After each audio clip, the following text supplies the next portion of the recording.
देखी भैया, एगो औरत अपना पति से फोन पर कैसे निहोरा करतिया, कहतिया औरतिया कि सऊदी से जल्दी आवसैया, न तो तोहरा बिना इ नवरात्र के काम नइखे होई। हर साल भी ऐसा ही कैले रहलू, अब की भी ऐसा ही कर देबू तो कैसे होई। देखी कौना भाव में कहतिया। बोला बोला तारा चंडी माई की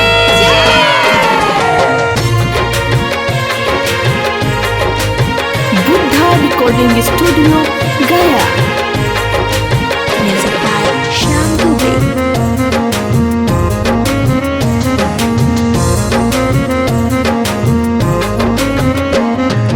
चढ़ल दशहरा तू आजा राजा, नवमी के करब परब। नाई बाभरे त सुना राजा, कैसे हम कलसा धरब। पर साल जैसन करिह न सैया, भाग जाइब अब की नैहर। चढ़ल दशहरा तू आजा राजा, नवमी के करब परब। बोला बोला बखोरा पुरवानी माई की बुद्धा रिकॉर्डिंग स्टूडियो गया।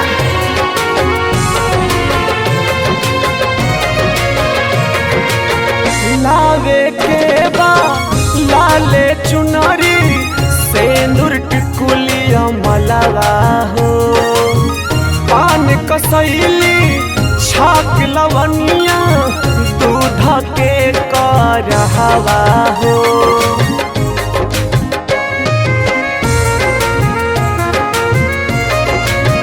लावे के बा लाले चुनरी, सेंदूर टिकुलिया मलावा हो।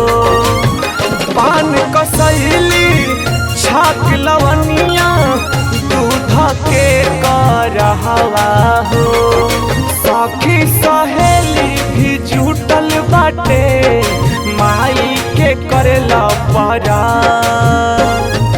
चढ़ल दशहरा तू आजा राजा, नवमी के करब परब। बोला बोला बिया के मुस्लिम माई की जय। बोला बोला रण्य देवी माई की जय।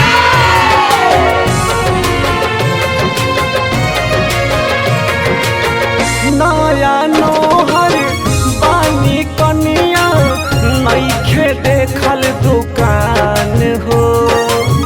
बहुते दिन से रहल ललसा, पूरा दायर मान हो।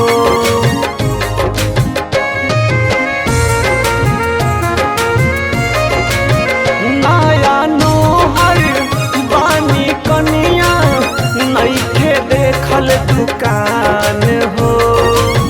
बहुते दिन से रहल ललसा, पूरा दायर मान हो।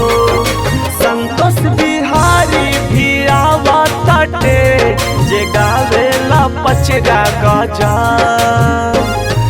चढ़ल दशहरा तू आजा राजा, नवमी के करब परब।